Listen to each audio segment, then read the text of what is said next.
Welcome to PY learning point. और आज हम लोग देखेंगे इतिहास का बहुत ही इम्पोर्टेंट मॉडर्न हिस्ट्री का टॉपिक है जलियांवाला बाग हत्याकांड। जलियांवाला बाग हत्याकांड जो है भारतीय इतिहास का एक अत्यंत दुखद और इम्पोर्टेंट टॉपिक है। और ये घटना जो होती है जलियांवाला बाग हत्याकांड 13 अप्रैल 1919 को अमृतसर के जलियांवाला बाग में, और हज़ारों लोग जो थे बैसाखी के दिन शांतिपुर इकट्ठा हुए थे। एक क्वेश्चन इससे ये बनता है कि जलियांवाला बाग हत्याकांड के समय भारत का वायसराय उस समय कौन थे? तो लॉर्ड चेम्सफोर्ड थे। लॉर्ड चेम्सफोर्ड भारत के वायसराय थे।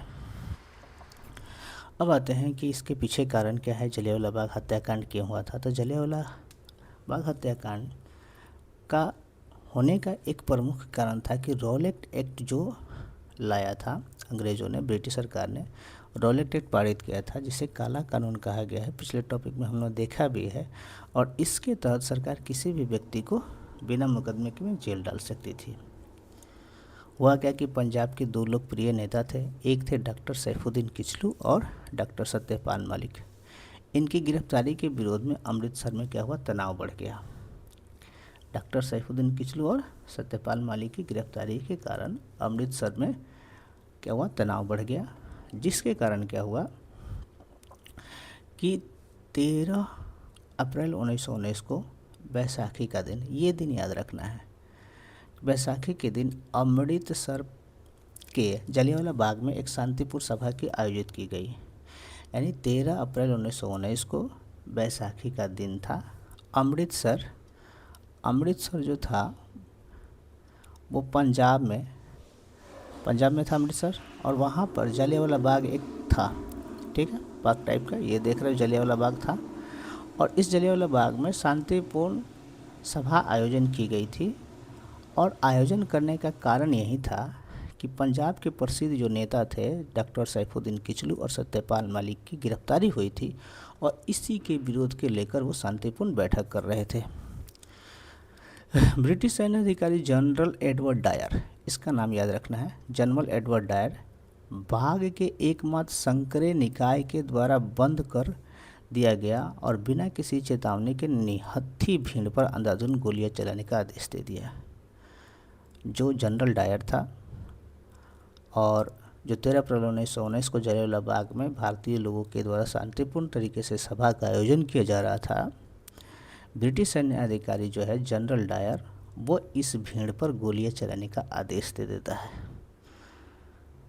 जिससे कि क्या होता है कि भागने के लिए जगह भी नहीं होता है। देखिए यहाँ भागने के लिए जगह भी नहीं, इतना ही जगह है, चारों तरफ से दीवार है।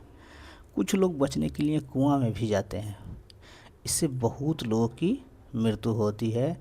सरकारी आंकड़ों के अनुसार, जो सरकार आंकड़ा दिया था अंग्रेज़ों ने, उनके कहे अनुसार 379 यानी कि 379 लोग मर गए। लेकिन वास्तविक संख्या 1000 से अधिक थी। वास्तविक संख्या 1000 से अधिक थी। बाग में, यानी जलियांवाला बाग में स्थित कुआं आज भी उन लोगों को याद दिलाता है जिन्हें गोलियों से बचने के लिए उसमें छलांग लगा दी थी। तो कितने लोग मारे गए थे? 379। ये सरकारी आंकड़ा था, लेकिन मरे कितने थे वास्तविक में? 1000 से अधिक। ये कब की घटना है? तो 13 अप्रैल 1919 को। 13 अप्रैल 1919 को कौन सा दिन था? तो बैसाखी का दिन था।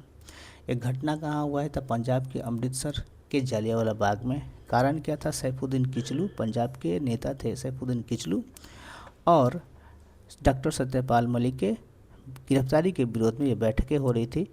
और किसने आदेश दिया था गोली चलाने का? तो जनरल डायर ने आदेश दिया था।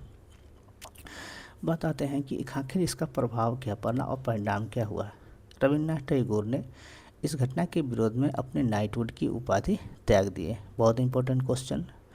नाइटहुड की उपाधि जो था अंग्रेज़ों के द्वारा दिया गया था रविन्द्रनाथ टैगोर को, और जलियांवाला बाग हत्याकांड के विरोध में उन्होंने नाइटहुड की उपाधि त्याग दिया, लौटा दिया।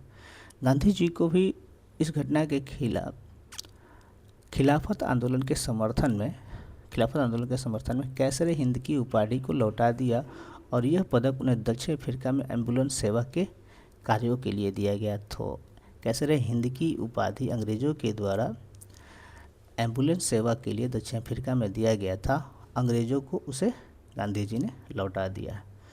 गांधी जी को कौन सा उपाधि मिला था? कैसरे हिंद।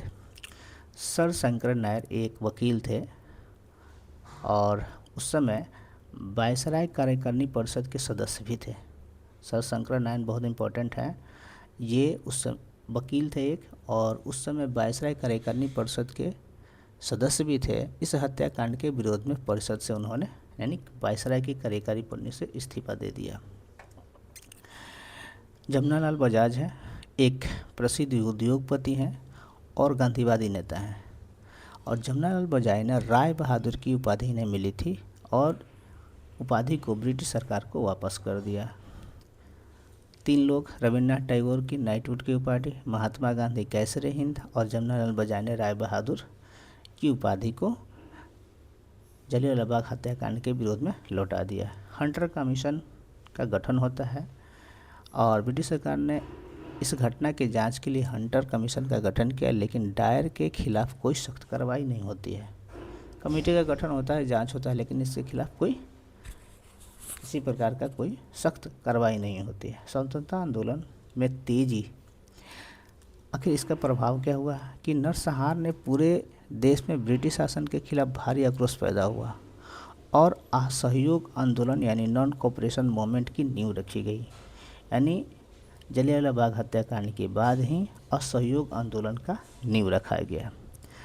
और इसमें एक इम्पोर्टेंट क्वेश्चन और लास्ट आता है कि जनरल ओ डायर को किसने मारा था? तो उधम सिंह नामक एक व्यक्ति थे, उन्होंने 1940 में लंदन जाकर माइकल ओ डायर को, जब जलियांवाला बाग हत्याकांड हुआ था उसी समय वो गवर्नर था, उसकी हत्या कर हत्याकांड का बदला लिया।